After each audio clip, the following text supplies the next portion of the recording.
Hola! Your dream vacation to Bali starts from rupees 22,999 only with GT Holidays, South India's #1 travel brand.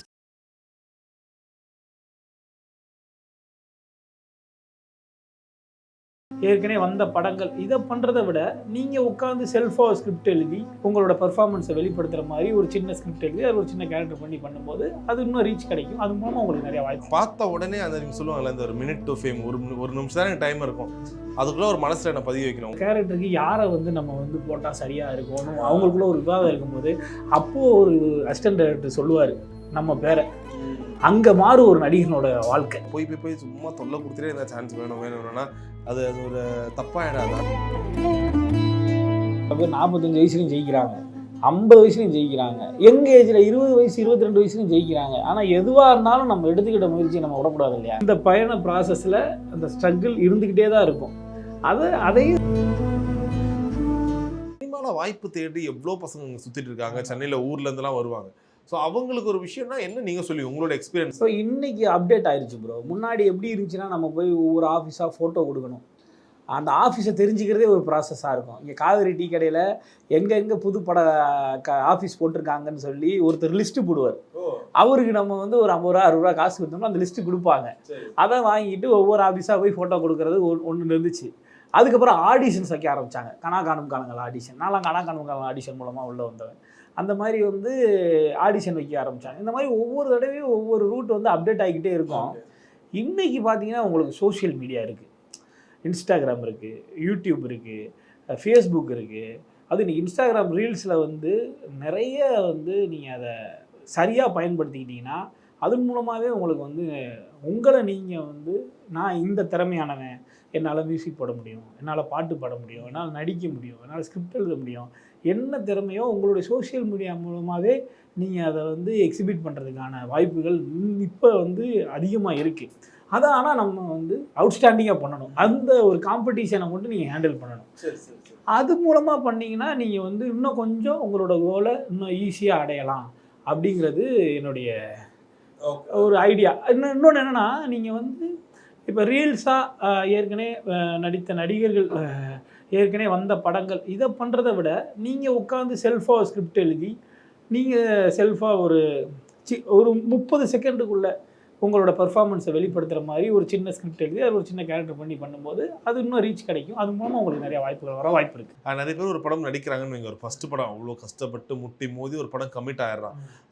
அவனுக்கு எப்படி இருக்குன்னா அந்த படம் எப்போ ரிலீஸ் ஆகும்னு தெரிய போகிறது இல்லை. சில நேரங்களில் 2 மாதத்துல ரிலீஸ் ஆகலாம், 2-3 வருஷம் ஆகி படம் ரிலீஸ் ஆகாமல் போகலாம். இப்போ நிறைய பேர் எப்படி தான் கேட்குறாங்க, வந்த உடனே இல்லை ப்ரோ மிஷ்கின் சாரோட ஆஃபீஸ் அட்ரஸ் இருக்குமா, லொகேஷன் ஆஃபீஸ், அவங்களுக்கு யாரெல்லாம் கொஞ்சம் டாப் லீக்கில் இருக்காங்களோ அவங்க படத்தில் நடிச்சா நம்ம டக்குன்னு அந்த ஒரு பொறுமை யாருக்கும் அடுத்தடுத்த இடத்துக்கு போகிறோன்னு ஆசைப்படுறாங்க. உண்மையிலே நீங்கள் சொல்லுங்கள், இப்போ இவர் ஃபஸ்ட்டு படம் எடுத்திருக்காரு தமிழரசன் பச்சை, ஆனால் இந்த படம் இந்த வருஷத்தோட மிகப்பெரிய பிளாக் பஸ்டர். அது எப்படி வேணால் வேலை செய்யலாம்ல. உண்மையிலே ஒரு புது டைரக்டர்கிட்ட ஒர்க் பண்ணுறதுக்கும் ரொம்ப ஏஸான டைரக்டர்கிட்ட போய் சான்ஸ் தேடுறது எது ஓரளவுக்கு ஈஸி கிடைக்கும், கிளிக் ஆகும்? புது டைரக்டரு பெரிய டைரக்டர் அப்படிங்கிறதெல்லாம் தாண்டி ப்ரோ நம்ம ஃபஸ்ட்டு யாரை ரீச் பண்ண முடியும்னா அவங்கள நீங்கள் போய் பார்க்குறது ரொம்ப கஷ்டம். ஏன்னா எல்லோரும் வேலையில் இருக்காங்க, பிஸியாக இருக்காங்க, அடுத்த கட்ட படத்தோட நடவடிக்கைகளில் இருப்பாங்க. இப்போ நம்ம லப்பர் பந்து டைரக்டர் தமிழரசன் பச்சம் ஐயா இதுக்கப்புறம் பார்த்திங்கன்னா அவரும் அடுத்த கட்ட வேலைகள் இப்போ ஆரம்பிச்சிட்டாரு, பரபரப்பாக இருக்கார்.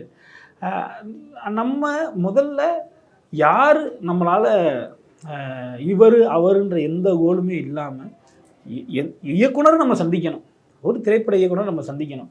யாரை நம்மளால் ஈஸியாக போய் உடனே சந்திக்க முடியுது, நம்ம நண்பர்கள் மூலமாகவோ இல்லை நமக்கு தெரிஞ்சவங்க மூலமாகவோ உடனே யாரை அவங்கள நம்ம சந்திச்சிடணும். சந்தித்து அவங்கக்கிட்ட நம்ம ரெகுலராக ஒரு கம்யூனிகேஷன் இருக்கும்போது குறிப்பாக உதவி இயக்குனர்கள், நம்ம இயக்குனர் தான் இல்லாமல் உதவி இயக்குனர்கள்லாம் நமக்கு பெரிய பெரிய வாய்ப்புகளை இங்கே உருவாக்கி கொடுக்குறவங்க. ஆமாம், எல்லா பட இயக்குனர்களுடைய உதவி இயக்குனர்கள் இருக்காங்கல்ல, அவங்களுடைய கான்டாக்ட்ஸாக நமக்கு முக்கியம். ஏன்னா அவங்க எல்லா படத்துடைய டிஸ்கஷனில் இருப்பாங்க, எல்லா படத்தோட ஆரம்ப கட்ட வேலையிலே இருப்பாங்க. ஒரு பெரிய டிஸ்கஷன் உட்காந்துருக்கும் போது இந்த கேரக்டருக்கு யாரை நம்ம போட்டால் சரியாக இருக்கணும் அவங்களுக்குள்ள ஒரு விவாதம் இருக்கும்போது அப்போது ஒரு அசிஸ்டன்ட் டைரக்டர் சொல்லுவார் நம்ம பேரை. அங்கே மாறும் ஒரு நடிகனோட வாழ்க்கை. கரெக்டாக. ஆமாம் சார், இதுக்கு பாலசரவணன் போட்டால் நல்லாயிருக்கும், இந்த கதாபாத்திரத்துக்கு காளி வெங்கட் போட்டால் நல்லா இருக்கும்னு இனிஷியலாக அவங்களுக்கு ஒரு விவாதம் நடக்கும்போது அந்த விவாதத்தில் ஒரு உதவி இயக்குனர் நம்ம பேரை சொல்லும்போது எல்லா நடிகர்களுக்கான ஒரு வாழ்க்கை அங்கே தான் ஆரம்பிக்குதுன்னு நான் நம்புகிறேன். அது வந்து உதவி இயக்குனர்கள் உடைய கான்டாக்ட்ஸ் நம்ம வந்து எப்பயுமே நம்ம அதுக்காக தான் பழகணும் அப்படின்லாம் இல்லை.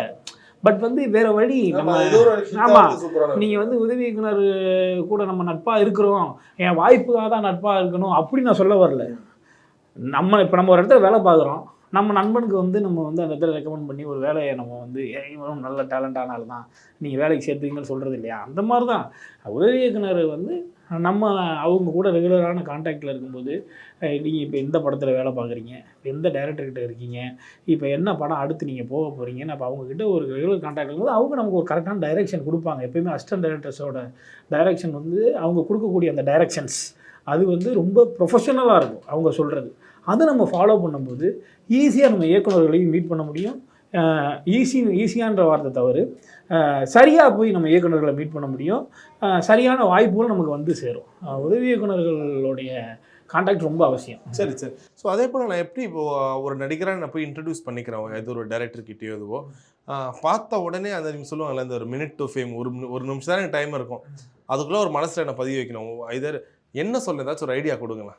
ஒண்ணுமே இல்லை, ஒரு யதார்த்தமா இருந்துட்டீங்கன்னாவே போதும் ப்ரோ. அவங்களுக்கு போய் ரொம்ப சார் வணக்கம் சார் அப்படின்னு மரியாதை அப்படி கொடுக்கறதெல்லாம் இல்லாமல் அவர்கிட்ட நீங்கள் யதார்த்தமா லைவா இருந்தீங்கன்னாவே அவங்களுக்கு ரொம்ப பிடிச்சி போயிடும்.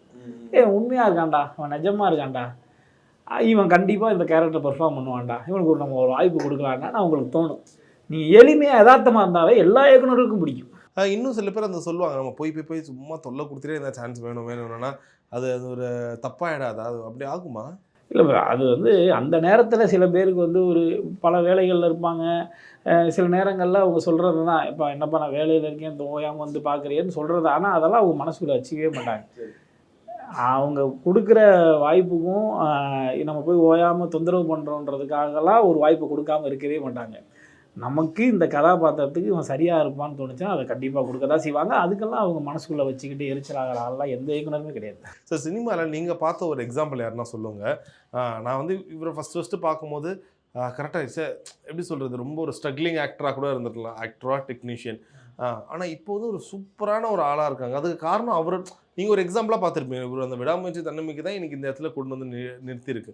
ஒவ்வொருத்தருக்கும் ஒவ்வொரு எக்ஸாம்பிளாக இருக்கும். நீங்கள் பார்த்த யாராச்சும் ஒரு நடிகரோ டெக்னீஷியனோ ஒரு உதாரணம் சொல்ல முடியுமா? நான் காளி வெங்கட்டையே சொல்லுவேன். நடிகர் காளி வெங்கட்டே வந்து அவர் வந்து ரொம்ப ஆரம்ப கட்டத்தில் நிறைய கஷ்டங்கள் பட்டிருக்காரு.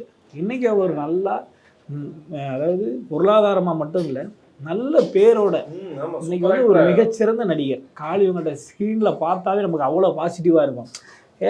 நம்மாதியா அவர் நம்ம நண்பையா, நம்ம சித்தப்பாயா, நம்ம பெரியப்பாயா, நம்ம ஊருக்காரையா அப்படின்ற மாதிரி நம்ம உடனே அவரை பார்த்தோன்னே நம்ம கனெக்ட் ஆயிடுவோம். அந்த அளவுக்கு காளி வெங்கட்டை நம்ம எல்லாருமே ரசிக்கிறோம்.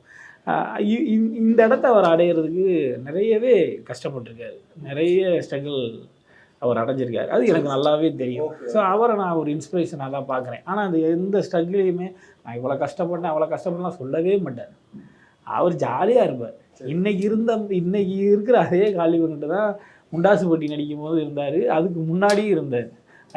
எனக்கு ரொம்ப நாளாக தெரியும் இல்லையா, எனக்கு வந்து நீங்கள் ஒரு முக்கியம் ரொம்ப ரொம்ப க்ளோஸ் நண்பர் அவர். நான் அவரை தான் சொல்லுவேன். நான் இப்போ நீங்களாம் வந்து பார்த்தீங்கன்னா இப்போ ஒரு நாடகமாக இருக்கட்டும், சினிமா இருக்கட்டும், இதெல்லாம் கொஞ்சம் ரொம்ப ஒரு யங் ஏஜில் வந்தீங்க. ஸோ இப்போ உங்களுக்கு இருக்க கேலிபருக்கு இன்னும் ஒரு 20 வருஷம் 30 வருஷம் தாராளமாக நடிக்கலாம்.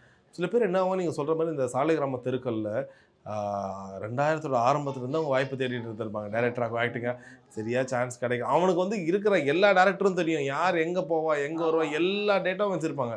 ஆனால் அவங்களுக்கு அந்த வாய்ப்பே கிடைக்காது. வயசு ஒரு காரணமாக இருக்குமா? ஒரு கட்டத்தில் அந்த ஒரு இதுவை இழந்துருவாங்களா? ஒரு 30-32 தாண்டும் போது அவ்வளோதான், நம்ம டைம் போயிடுச்சு போல். அது நடக்குமா சினிமாவில்? அதுக்கு ஏதாச்சும் ஒரு இல்லை ப்ரோ, அது நம்ம எண்ணத்தை பொறுத்து தான் ப்ரோ. சில பேர் 45 வயசுலையும் ஜெயிக்கிறாங்க, 50 வயசுலையும் ஜெயிக்கிறாங்க, யங் ஏஜில் 20 வயசு 22 வயசுலையும் ஜெயிக்கிறாங்க. ஆனால் எதுவாக இருந்தாலும் நம்ம எடுத்துக்கிட்ட முயற்சியை நம்ம விடக்கூடாது இல்லையா? நம்ம விடாமல் நம்ம ஹோல்ட் பண்ணோம்னா கண்டிப்பாக உங்களுடைய முயற்சி, உங்களுடைய எண்ணம் சரியாக இருந்தால் டெஃபினட்டாக ஜெயிச்சிருவோம். இது வந்து இப்போ இவரே அதுக்கு ஒரு பெரிய எக்ஸாம்பிளில் நம்ம இப்போ உங்களுக்கு ஆப்போசிட்டாக பண்ணியிருந்தாரு ஜென்சன். இப்போ அவர் நிறைய படம் முன்னாடி இப்போ சில படங்கள்லாம் பண்ணியிருந்தாலும் இந்த படத்தில் ஒரு கேரக்டர் வெளியே பயங்கரமாக பேசப்படுதுல்ல. இப்போ எல்லாருமே இப்போ நானுமே அப்கமிங் ஸ்டேஜில் தான் இருக்கேன். நம்ம வந்து இன்னும் போய் ஒரு ஸ்டாராகவோ அப்படிலாம் நம்ம ஆயிடல. ரெண்டாவது நம்ம அங்கே ஆகணுங்கிறது தான் கட்டாயமும் இல்லை. இன்றைக்கி இருக்கிறத நம்ம தக்க வச்சுக்கிட்டாவே போதும் தான் நான் நினைக்கிறேன். அதனால் அவரும் ஜென்சன் ஆகட்டும், நானாகட்டும், காளிவெங்கட் ஆகட்டும், எல்லாருமே எங்களுடைய இந்த பயணம் இருக்குல்ல, இந்த பயண ப்ராசஸை எப்பயுமே என்ஜாய் பண்ணுவோம் ப்ரோ. இந்த பயண ப்ராசஸில் அந்த ஸ்ட்ரகிள் இருந்துக்கிட்டே தான் இருக்கும். அதையும் சேர்த்து நம்ம அதை என்ஜாய் பண்ணிக்கிட்டே நம்ம வேலையை நம்ம சரியாக செய்யும்போது அதுக்கான பலன்கள் கிடைச்சிக்கிட்டே இருக்கும். இன்றைக்கி அப்படி கிடைச்சது தான் லப்பர் பந்து. சரி சரி. ஸோ நிறைவான ஒரு கேள்வியா, அப்போ உங்ககிட்ட யாராவது சான்ஸ் கேட்குற பசங்க கூட சொல்லுவாங்களே, ஆனால் சினிமாவில் ஸ்டார்டிங்கில் நல்லா கஷ்டப்பட்டு அதுக்கப்புறம் பயங்கரமாக சம்பாதிக்கலாமா, என்ன சொல்லுவீங்க? ஆமாம், சம்பாதிக்கலாம். நல்லா கஷ்டப்பட்டோம்னா சினிமா நல்லா சம்பாதிக்கலாம். அது உண்மை தானே? ஆமாம், அதான் ஸ்ட்ரகிள் மட்டும் அதுக்கு ஏற்ற மாதிரி ஹேண்டில் பண்ணணும். எல்லாருக்கும் சில பேருக்கு ஃபேமிலி சப்போர்ட் இருந்துடும் ஆரம்பத்துலேருந்தே. சில பேருக்கு அது சப்போர்ட் இருக்காது. சில பேருக்கு படிச்சுட்டு வருவாங்க, ஒரு வேலை பார்த்துக்கிட்டே வாய்ப்பு தருவாங்க. சில பேர் பியூராக சினிமா மட்டுமே ட்ரை பண்ணுவாங்க. ஸோ அப்போ ஒவ்வொருத்தவங்களுக்கு வாழ்க்கை முறைக்கு ஏற்ற மாதிரியான கஷ்டங்கள் இருக்கத்தான் செய்யும். எல்லாருக்கும் அந்த கஷ்டங்கள் இருக்கத்தான் செய்யும். அது ஒரு கட்டத்தில் நம்ம வெற்றி அடையும் போது அது மாறும். பொருளாதாரமாகவும் மாறும், நமக்கு வரக்கூடிய வாய்ப்புகளோட அளவு ரீதியாகவும் மாறதான் ப்ரோ செய்யும். Right right. ரொம்ப அழகாக சொன்னீங்க. நேரத்துக்கு மிக நன்றி. நன்றி. Hola! Your dream vacation to Bali starts from rupees 22,999 only with GT Holidays, South India's #1 travel brand.